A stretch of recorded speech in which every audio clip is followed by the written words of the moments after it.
Labelled as the British version of Phillip Island in Australia, we arrive here at the coastal circuit of Anglesey for the penultimate rounds of Thundersport GB.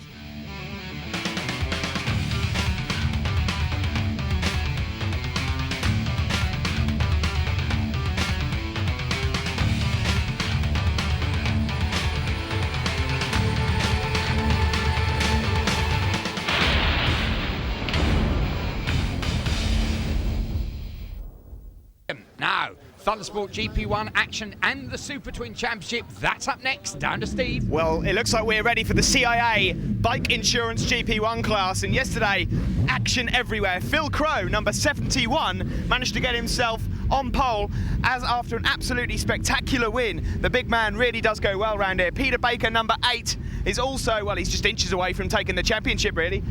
Angelo De Rosa, number 157, comes from Wrexham, not too far away, planning on doing the Thundersport Championship next year, and he made a good of account of himself yesterday. And also, look out for Gerard Kingan. He's currently leading the Irish Superbike Championship. He also is going to come with us next year.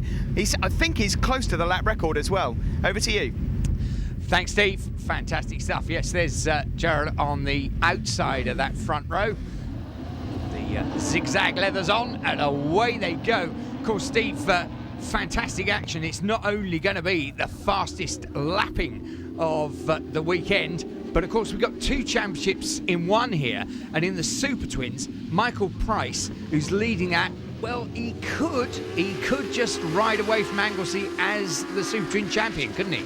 He could, yeah. Obviously, he's doing well in the Formula 600s, as we saw earlier, and he can win this Super Twin Championship. It's not quite as straightforward at the moment. He does need a win, but he needs to get pretty much Brian Greenfield a little bit further down, further back as well. So we'll have to keep our eye on that 175 machine. Right, and we'll also keep our eyes on the front. Gerard Kingan away to a very good start, and he's rocketed in and rocketed out, and here he is, rocketing away up the front of things.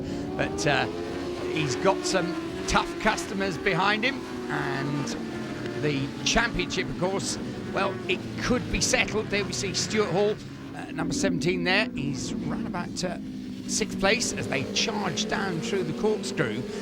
Gary May, I think they're just ahead of Stuart, and ahead of both of them, the championship leader, Peter Baker.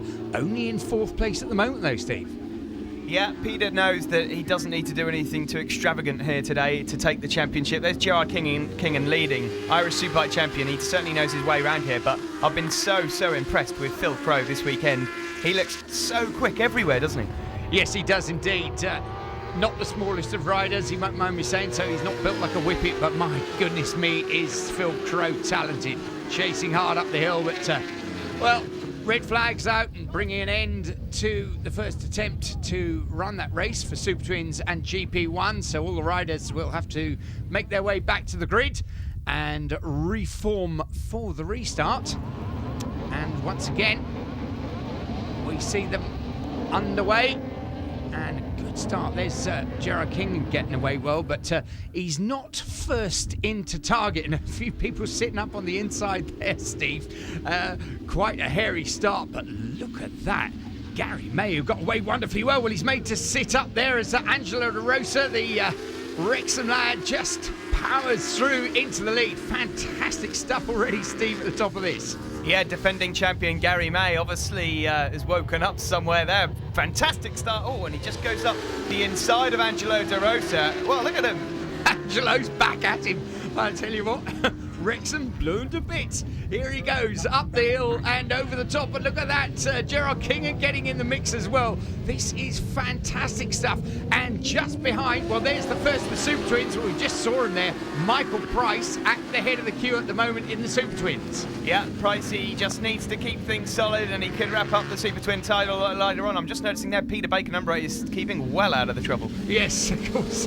It's that odd, difficult stage of the season. Some people with a championship almost within their grasp, and they daren't get involved in too many dust-ups. But on the other hand, they've still got to keep up there and score a good few points. At the front of this, though, it's a scorching pace, and Angelo De Rosa and Gary May, well, at the moment, a fantastic head-to-head show, and Gary May looks up the inside. Gerard Kingan keeping a beady eye on him in 3rd place. Yep, Stuart Hall, number 17, just tucked in behind there. Colin Lynch is one of the riders up in the top 8, and also Scott Kelly is making some good progress. Yes, Scott, good to see him back out there and up the front of things. They go tearing up the hill. Oh, Glenshaw, he's snaky under braking, and he takes out, goodness me, Stuart Hall goes down, and Peter Baker, the championship leader, just piles into the wreckage. Oh, yes, oh, well, Stuart Hall was a passenger there. Once that biker, Glenshaw, had got out of shape, thank goodness they all got up and walked away from that one. But needless to say, Steve, red flags out again, and off for a restart. Well, bit of a diminished grid, and one of those not out there for this restart, of course, will be that championship leader, Peter Baker. Yeah, I think Gerard Kingham got caught up somewhere as well amongst that. His bike certainly got a hit, and he's not out there either. But this is a fine chance for Gary May, second in the championship. Don't get me wrong, he's got a hell of a lot of work to do to catch up with Peter Baker in the points, but what an opportunity here of 25 clear points for Gary May. Yes, of course, earlier on in that second restart, we saw a constant battle at front between Gary May and Angelo De Rosa. I think Angelo, he's from Wrexham, as we said, but he does have Italian parentage. He said to me he's Welsh with Italian parentage, so that accounts for the name. Very proud of both sets of ancestors. But carrying the fight to Gary May up the front, and just tucked in behind there, well, Scott Kelly. We can also see just slightly further back Neil Gregory and Mike Walker there, but Michael Price once again getting away well at the head of the Super Twins. Yeah, he is. Look at Colin Lynch. Oh, he went to look up the inside of Gary May and he's dropped it. They're going down like 9 pins, Robin. Goodness me, every which way you look, that's that tight little corner that leads on to the start-finish straight. But, well, where does this leave us? Well, Gary May up the front with a bit of an advantage now over Angelo De Rosa. Up the hill they run. Well, there we see number 13, Gary May. Never been one of these riders to be fussy about, I don't want to ride a number 13, it's bad luck. To the contrary, Gary May chooses that number. And there's Angelo De Rosa on the 157 Yamaha in second place. Been a great ride from him, Steve. Yeah, Angelo De Rosa, obviously a rider that prefers circuits like Anglesey and Alton Park, but Gary May here, this could be his first win since Alton Park. Yeah, he will be very pleased to take that one. And let's face it, it may have taken 3 runs, but he was at the head of all 3 of them. Gary May the win, Angelo De Rosa in second, Scott Kelly a good third, Neil Gregory finished 4th, and Mike Walker 5th ahead of Steve Titterington. That's the GP1 result, and there they are on the podium. Gary May in the middle with the trophy. I'll grab any points when I can take them. Baker's a fair way ahead of me in the championship, and he is Mr. Consistency. You know, I managed to bin it in warm-up at Snetterton and break 3 bones in my hand, which hasn't helped a lot really. It's taken me a while to get my confidence back, and to be fair, the setup of the bike's been way out, and we've finally got it sort of somewhere near, you know. It's taken a circuit with a lot of long corners to work out that the actual springing on the bike rather than the damping was out, and it's miles better, which, you know, shows in the race result. So